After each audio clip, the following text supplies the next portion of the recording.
Attention sur l'habitude.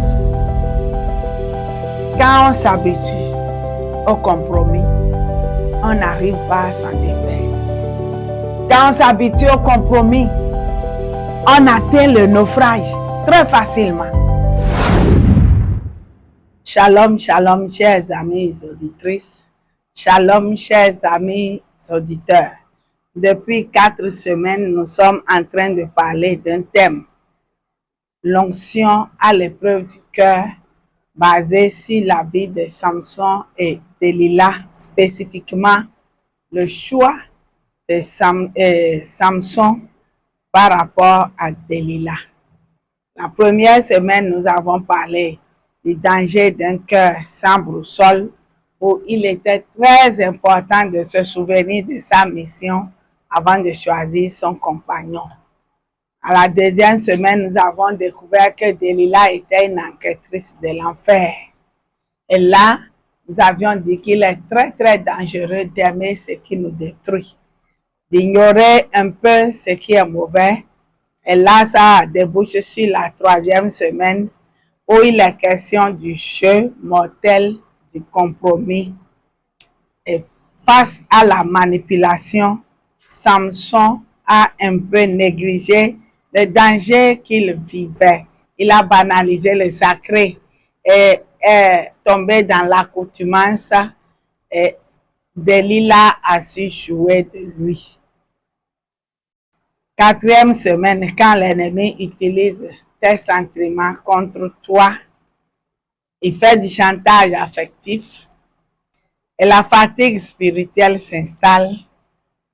Et puis Samson a dit les secrets. Cette semaine, nous parlerons du 5e message où il est très, très important de faire attention à la trahison sur les genoux du repos. Juge 16, 19. Elle l'endormit sur ses genoux et ayant appelé un homme, elle rasa les 7 tresses de la tête de Samson et commença ainsi à le dompter. Il perdit sa force. Il y a un danger dans le fait de se reposer dans le lieu impur. Où est-ce que vous vous reposez, chers amis auditeurs? Dans une buvette, un restaurant, quelque part où il y a le compromis. Est-ce que vous dites, je suis juste venu prendre une sucrerie? Est-ce que vous dites, ah non, c'est juste que je me balade? Les lieux suspects sont dangereux. Et quand nous avons lu Juge 16, 19, Samson s'est endormi sur les genoux de Delilah. Ah! Hey. Il s'est endormi. Il était à l'aise. Et là, le plus grand danger, ce n'est pas le combat. Regardez Samson, à l'aise, sur les genoux de Delilah. Le repos, là où il devait veiller. Il a bien su qu'au moins 3 fois, Delilah a essayé de connaître d'où venait sa force et livrer le secret. Mais pourtant, c'est là il va se reposer. Il s'endort aisément. Alors qu'il a déjà dit le secret de sa force. Il y a eu un dépouillement silencieux. La dame a appelé un homme qui a rasé les 7 tresses pendant que Samson dormait. 1, 2, 3, 4, 5, 6, 7 et c'est terminé.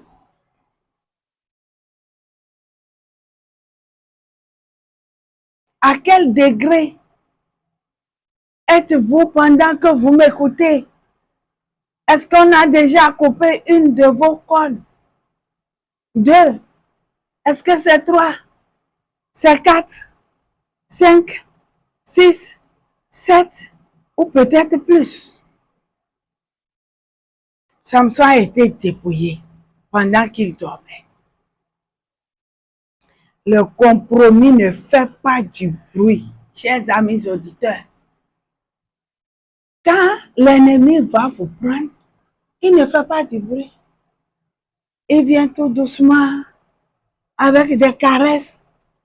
Et souvent, je demande, est-ce qu'un jeune, un fornicateur, un adultère, est-ce que quelqu'un a signé un jour devant son père ou sa mère, ou sa femme, ou son mari pour dire, je vais ainsi commettre le péché de l'adultère?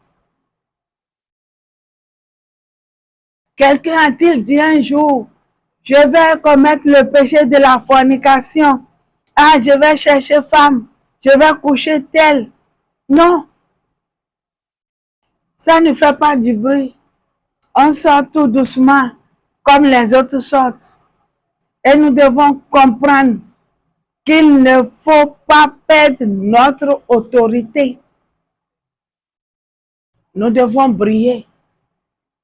Nous devons manifester notre éclat.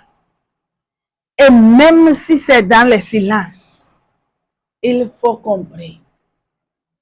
Même si c'est dans le calme quelque part, il faut qu'on veille. Il ne faut pas rester timide, soumis, au point d'être manipulé et maîtrisé par Satan. Parfois, certains pensent qu'ils sont timides. Une fille qui est timide et qui ne peut pas dire non quand on lui propose de coucher avec elle. Elle ne peut pas dire non. Elle baisse la tête. Elle ne dit pas oui, mais on la couche. Est-ce que je mens? Cette timidité n'est pas bonne.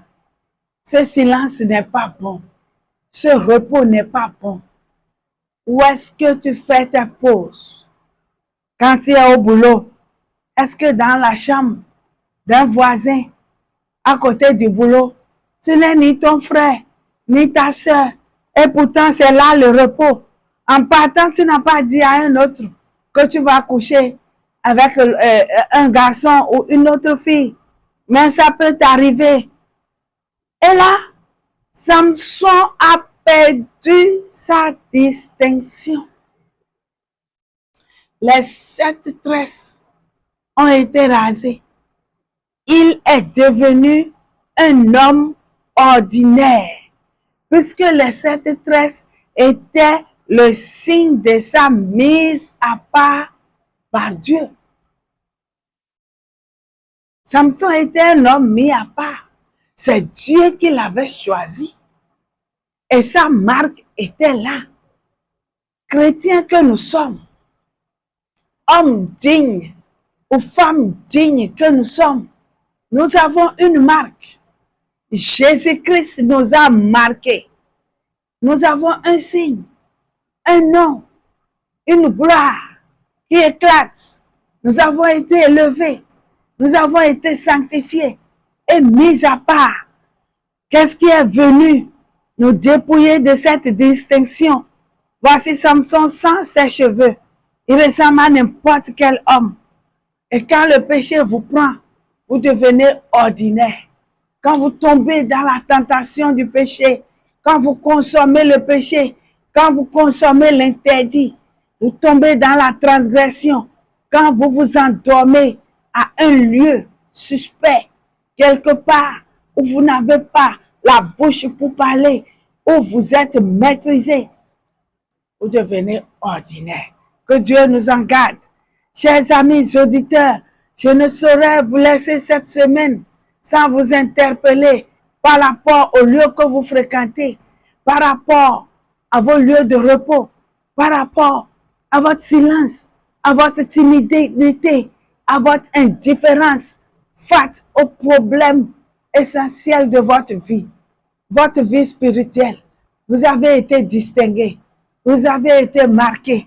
Le Seigneur vous a appelé au salut, peut-être au ministère, et vous voilà dans un lieu suspect, dans les bras d'une femme, peut-être dans la chambre d'un homme qui n'est pas à vous. Qu'est-ce que vous faites là? Qu'est-ce que votre sac, votre petit sac, cherche dans la chambre de ce monsieur, alors qu'il n'est pas votre mari? Qu'est-ce que votre tenue cherche? Votre veste dans la chambre de cette prostituée? Chers amis auditeurs, je suis quand même très gentil, c'est pas de la méchanceté. Je veux simplement vous avertir et vous dire que si Dieu vous a marqué, faites tout pour garder cette marque. Gardez votre distinction à la gloire de Dieu le Père. Chers amis auditeurs, je vous invite à prendre rendez-vous pour la semaine prochaine où nous allons poursuivre notre étude pour ne pas tomber dans le piège qui a anéanti la vie de Samson. Soyez bénis. Shalom à vous. C'est que la gloire de Dieu est partie. Chers pasteurs, chers responsables religieux, chers ouvriers dans l'église, chers membres de l'intercession, chers frères et sœurs, nous sommes interpellés. Les gestes ne comptent pas. L'habitude ne compte pas.